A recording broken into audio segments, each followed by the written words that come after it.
Today I'm gonna share something really personal. Not really sure I should be sharing this. I was going back and forth whether I should be sharing this or not, and also making feeling like, am I going to scare my friends or my family, my mom? But I wanna talk about it, right? So you might be hearing like a lot of things happening against immigration and anti-immigration in Australia the last few weeks. It's been like a bit crazy. And last week I had my own incident with someone.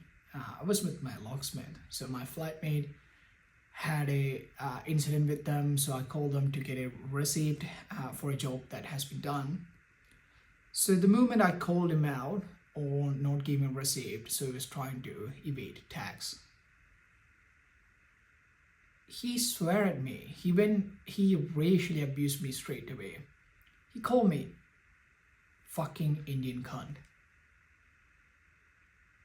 That was really hard because I was not expecting someone calling you or shouting at you, racially abusing you for calling out or asking for a receipt. But I'm not gonna do like a lot of conversation about that, or it's not an immigration kind of thing, but something like what happened with my body, right? Initially during the conversation, I was able to get angry. I was able to have a heated exchange with him, but after that, my body actually froze. You might have heard like fight or flight when you're in that kind of situation. It's either like running away or fighting. If you can't both, especially in the situation when the conversation was during the call, my body actually frozen, because that's how my brain has realized from childhood experience and all that kind of stuff. This is how I experience how to escape the pain, to freeze myself, right? So I got like frozen the whole day and probably the next day as well. But then I realized like the whole thing is about like you putting your self-worth in someone's hand. Because someone telling that in a country anywhere in this world, that's not our problem or our problem at all. It's actually their problem, because they are the ones who behave inhuman and calling out names or calling out or abusing you based on your color or your nationality. And this has actually bubbled all the experience or the bad experience and all the racism and subtle racism I have experienced since I've migrated from India.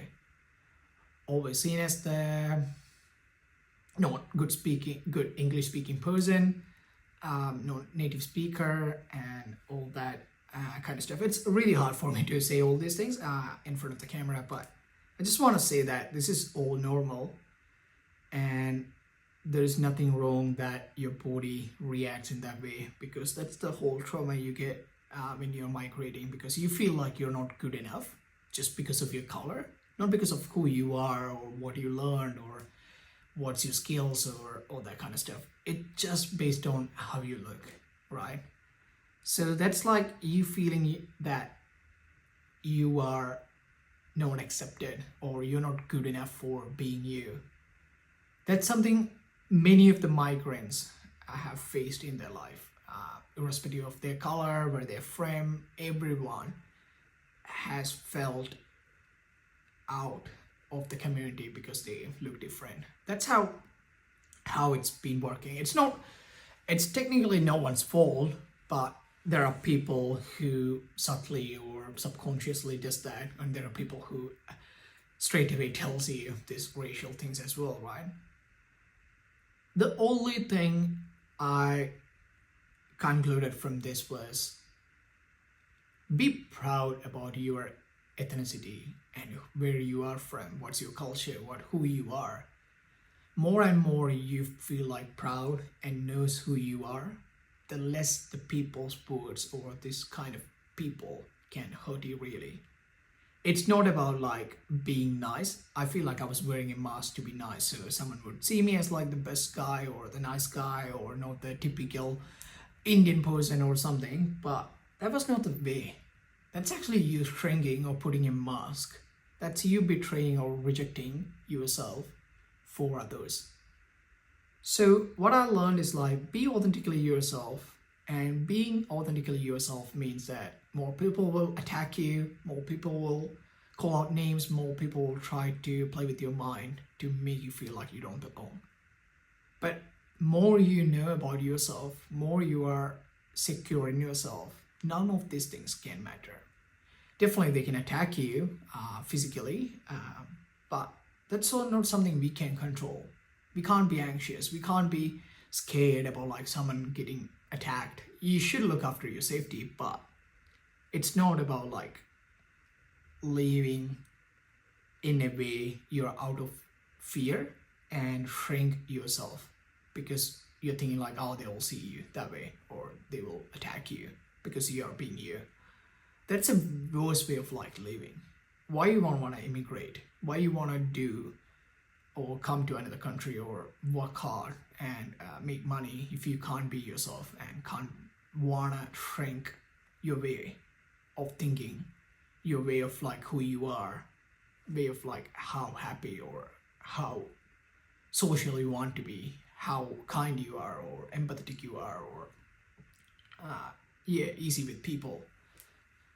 So the thing is like, what I'm saying is like be yourself authentically and prepare your mind that world is not a safe place, world is not fair, life is not fair. So prepare yourself always like that. The more you are being authentic to yourself, more people reject you. So be okay with that. Some people might physically attack you or that kind of stuff. Then be like okay with that rather than like scared about it. I'm someone feels like it's better to die once rather than dying inch by inch by inch by inch out of fear. Yeah, and I'll always like this quote. I don't know who told that. It goes like, it's better to be a warrior in the garden rather than a gardener in a war.